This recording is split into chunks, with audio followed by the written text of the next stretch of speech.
Hello नमस्कार दोस्तों, स्वागत है आपका डिफरेंट मैथ पर। और आज के इस लेक्चर में हम बात करेंगे ट्रिग्नोमेट्री की। ट्रिग्नोमेट्री एक ऐसा टॉपिक है जो आप आगे आने वाले समय में फर्स्ट ईयर में, इंटर में जब भी पढ़ेंगे तो ये टॉपिक बीएससी में भी, यानी ट्रिग्नोमेट्री ऐसा टॉपिक है जो जब तक आप पढ़ेंगे तब तक आपके साथ रहेगा। तो यहाँ पर हम आज इस बेसिक लेक्चर यानी सारी बातें बेसिक करेंगे।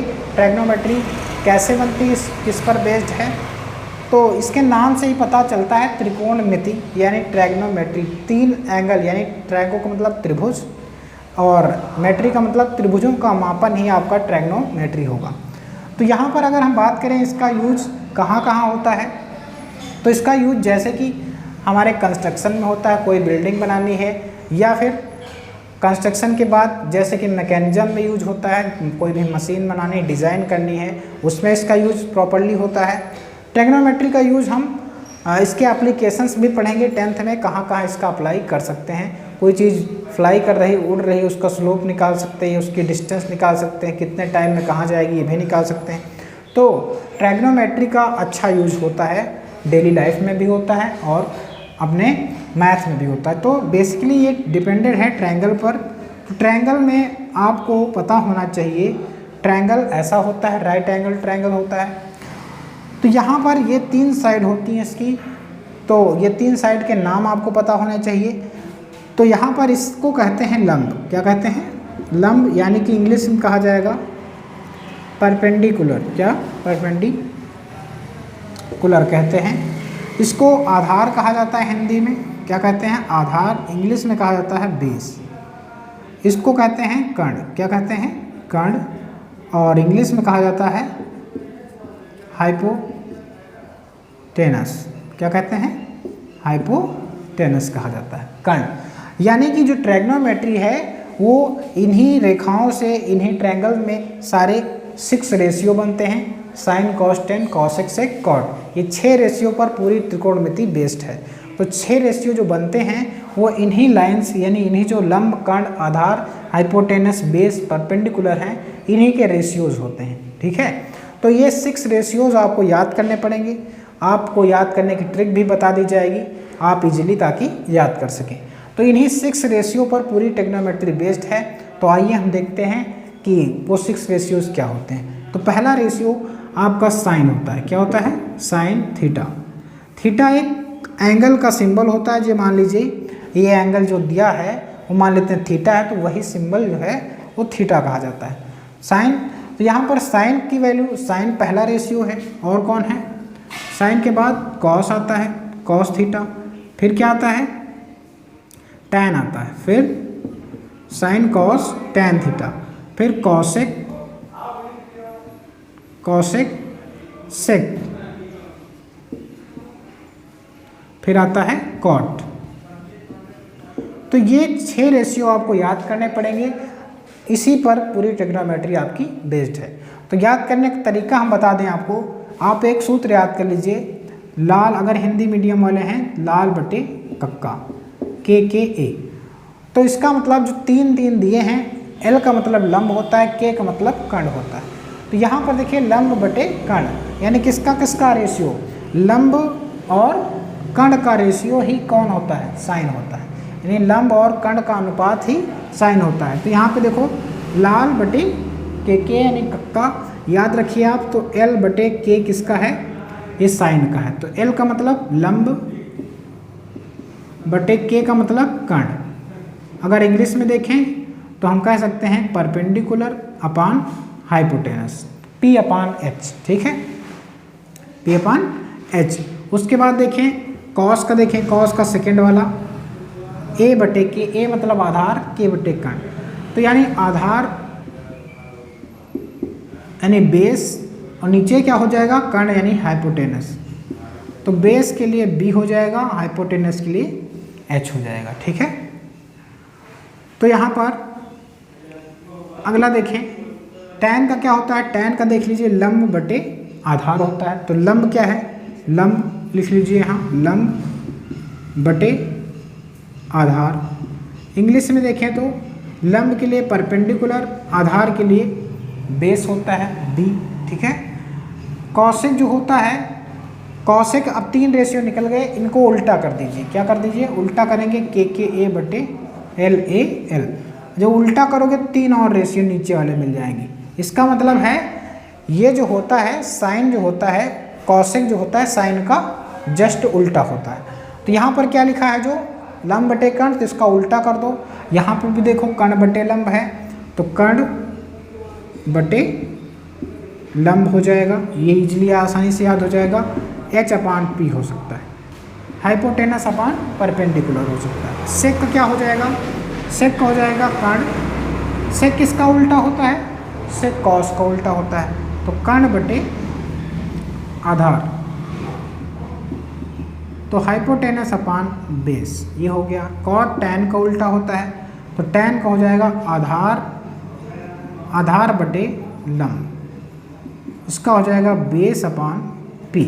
अगर इंग्लिश मीडियम वाले हैं तो ये याद रखिए, इंग्लिश मीडियम के बच्चे याद रखें कि पी बी पी यानी पाकिस्तान भूखा प्यासा, एच एच हिंदुस्तान हरा भरा। ठीक है, ऐसे आप याद रख सकते हैं इसको, ये बात याद रहेगी आपको। ठीक है, तो ऐसे याद रखेंगे आप।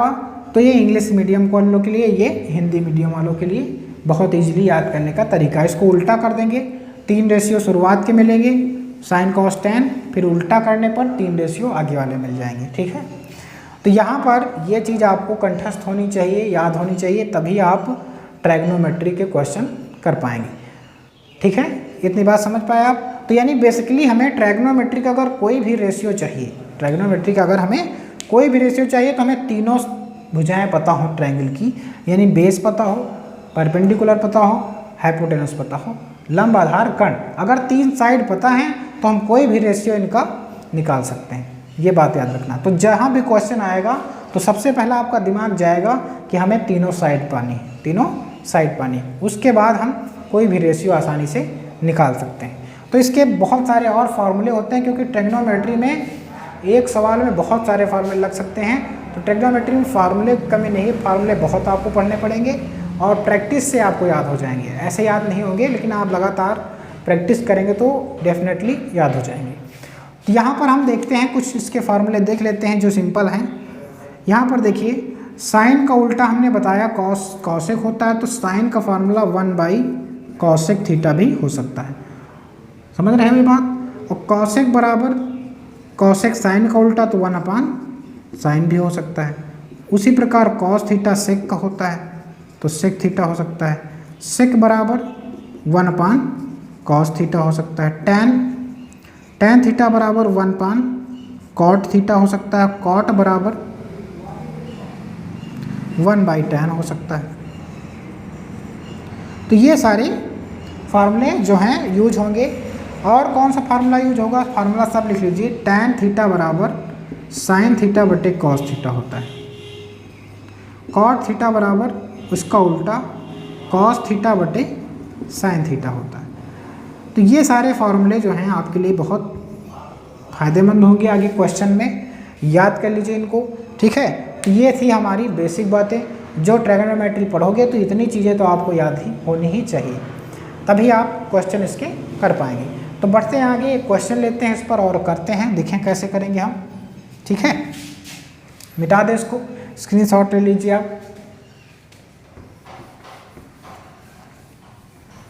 तो यहाँ पर हम देखेंगे कैसे कैसे क्वेश्चन आप आते हैं, इसमें आते हैं, और हम कैसे इनको सॉल्व करेंगे। जैसे यहाँ पर दे दिया जाए आपको क्वेश्चन, ऐसा दे दिया जाए, ध्यान से देखिएगा कि tan A equal to, angle कोई भी हो सकता है, थीटा भी हो सकता है, ए भी हो सकता है, बी भी हो सकता है। tan A इक्वल टू दे दिया आपको 3/4, क्या दे दिया? 3/4 ऐसा दे दिया, या 4/3 कुछ भी दे दिया। Then find other ratio, find other ratio, यानी tan दिया है, बाकी सब आपको निकालना है। साइन का मान निकालना, कॉस का मान निकालना, कॉसेक का, सेक का, कॉट का। तो हमने अभी बताया कि सभी रेशियो निकालने के लिए हमें अगर तीनों भुजाएं पता चल जाएं, लंब, आधार और कर्ण, तो हम निकाल सकते हैं। तो इसमें दिया क्या है? देखो tan A जो है वो tan A के फार्मूले में tan थीटा में लंब होता है और आधार होता है।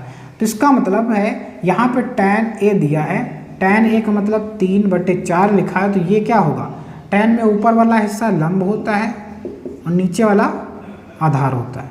तो इसका मतलब दो चीज़ें दी हैं, हमें लंब दिया है और आधार दिया, हमें क्या नहीं दिया है, हमें कर्ण नहीं दिया है, यानी हाइपोटेनस नहीं दिया है। बेस और परपेंडिकुलर और बेस दे दिया, तो हम पाइथागोरस थ्योरम से कर्ण निकाल सकते हैं। जैसे कि त्रिभुज बनाओ ऐसे, मान लो ट्रायंगल रहा होगा ABC, इसमें 3 लंब है और ये 4 है, हमें ये नहीं पता, तो ये निकाल सकते हैं ना, जो पाइथागोरस प्रमेय है, हाइपोटेनस निकाली जा सकती है उससे, क्योंकि ये पता भी है आपको फार्मूला। तो यहाँ पर हम देखेंगे पाइथागोरस प्रमेय से, पाइथागोरस प्रमेय से क्या लिख सकते हैं, AC² = AB² + BC²। AC² हमें निकालना है, AB² बराबर दिया 4² + 3²। यहाँ 4² 16, 9, 25 आ जाएगा। यहाँ है AC², हमें चाहिए सिर्फ AC, तो √25 हो जाएगा, तो 25 का रूट 5 हो जाएगा। AC बराबर क्या है हमारे पास, 5 आ गया। तो जो AC 5 आए यही क्या है, हमारी कर्ण है। कर्ण मतलब हाइपोटेनस है। अब हमें तीनों साइड पता चल गई, हाइपोटेनस, परपेंडिकुलर, बेस। अब हम इसमें मान रखते चले जाएंगे, सबकी वैल्यूज़ आ जाएंगी। देखिए कैसे, tan का तो पता ही है, साइन का निकालना है। साइन थीटा बराबर क्या होता है, साइन थीटा बराबर होता है लंब बटे कर्ण। क्या होता है, लंब बटे कर्ण। तो लंब इसमें कौन है, परपेंडिकुलर क्या है 3, हाइपोटेनस 5i, तो हो गया साइन का, साइन की वैल्यू आ गई 3/5। कॉस की निकालो, कॉस थीटा बराबर क्या होता है, बेस अपान हाइपोटेनस। बेस क्या है 4, हाइपोटेनस क्या है 5, आ गया ना। फिर उसके बाद कॉसेक देखते हैं। कॉसेक जो होता है साइन का उल्टा होता है, या फिर कॉसेक में भी देख लो कर्ण बटे लंब होता है, हाइपोटेनस अपान परपेंडिकुलर। तो 5 बटे परपेंडिकुलर 3, साइन का उल्टा होता तो डायरेक्ट भी कर सकते थे आप। फिर उसके बाद कौन, सेक किसका उल्टा है, कॉस का, कॉस को उल्टा कर दो, 5/4 हो जाएगा।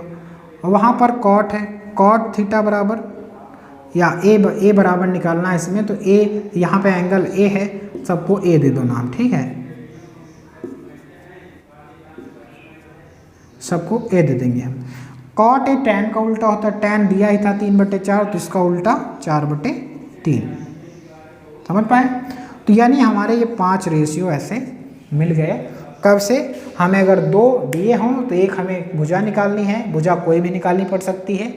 कर्ण इसमें नहीं दी थी तो हमने कर्ण निकाली, हो सकता है इसमें आधार न दिया हो, किसी में आधार निकालना पड़ सकता है, तो कोई भी तीनों भुजाओं में से कोई भी एक निकालनी पड़ सकती है। उसके बाद फिर हम फार्मूले में रख देंगे, आंसर आ जाएगा, ठीक है। तो अगला एक क्वेश्चन लेते हैं, और उम्मीद करता हूँ ये बात आपको समझ आ गई होगी। जो भी डाउट हो हमसे पूछ सकते हैं कमेंट बॉक्स में कमेंट करके। तो हाई स्कूल लेवल पर जो हमें बताना चाहिए वही हम बता रहे हैं, लेकिन ज़्यादा डिटेल भी जा सकते हैं, लेकिन हाई स्कूल लेवल पर इतना काफ़ी है, आप इतना याद करिए, यही आपके लिए अच्छा हो जाएगा, ठीक है। तो बुक का क्वेश्चन एक ले लेते हैं हम। एक्सरसाइज आपकी जो भी हो 8.1 है, इसमें दिया है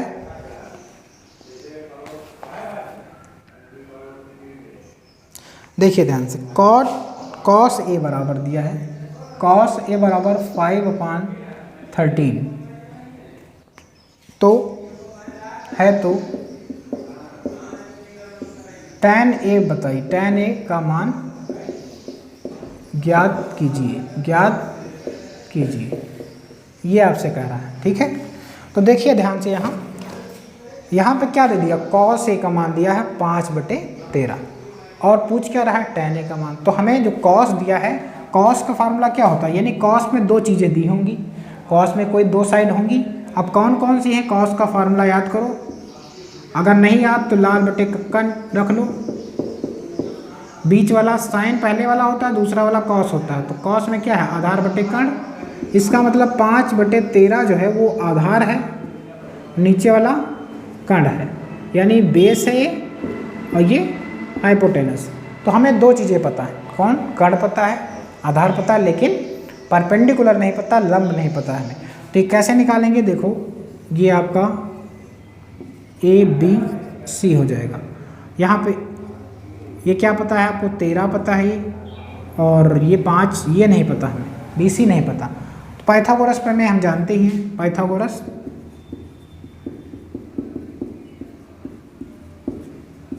प्रमेय से क्या लिख सकते हैं, AC² प्लस बराबर BC² प्लस AB², ऐसे लिख सकते हैं। तो AC कितना है, AC यहाँ पर देखो 13 है, तो 13 का स्क्वायर कर देंगे हम। BC नहीं पता है हमें, AB पता है 5 है, 5 का स्क्वायर, 13 का स्क्वायर 169 होता है, कितना 169 होता है। BC² इसका स्क्वायर 25, अब BC निकालना है तो 25 को उस तरफ भेजो, तो 169 169 माइनस 25 इक्वल टू BC²। तो BC² इक्वल टू 144 आ जाएगा, ठीक है। इसको घटाएंगे तो 144 आ जाएगा। BC equal to root of 144, तो 144 का वर्गमूल 12 आ जाता है। तो BC बराबर क्या आ जाएगा, 12। तो यहाँ पर देखा आपने BC जो है हमारी ये कितनी आई, 12 आ गई। तो यानी कि हमारा लंब जो है वो 12 है। सारी साइड मिल गई। अब हम रेशियो आराम से निकाल सकते हैं, चाहे जो रेशियो पूछे, कोई टेंशन नहीं। तो tan A पूछ रहा है, तो tan A में क्या होता है, tan A का फार्मूला क्या होता है, इसे देखो इधर sin cos tan होता है, तो लंब बटे आधार होता है। तो लंब क्या आया आपके पास 12, ये 12 बटे आधार कितना है 5, तो इसका आंसर क्या हुआ 12/5 लंब बटे आधार। इसी तरीके से सारे फार्मूले यानी सारे क्वेश्चन हम कर सकते हैं, इजीली कर सकते हैं। NCERT बुक में जो क्वेश्चन दिए हैं वो भी आप कर सकते हैं इसी मेथड पर। पहले आप एक साइड निकालेंगे जो भी नहीं दी होगी, उसके बाद रेशियो में मान रख के आप सॉल्व कर सकते हैं। तो आगे भी क्वेश्चन पे बढ़ते हैं। तो अगला क्वेश्चन जो है वो देखिए कैसा है, ध्यान से, अच्छा क्वेश्चन है।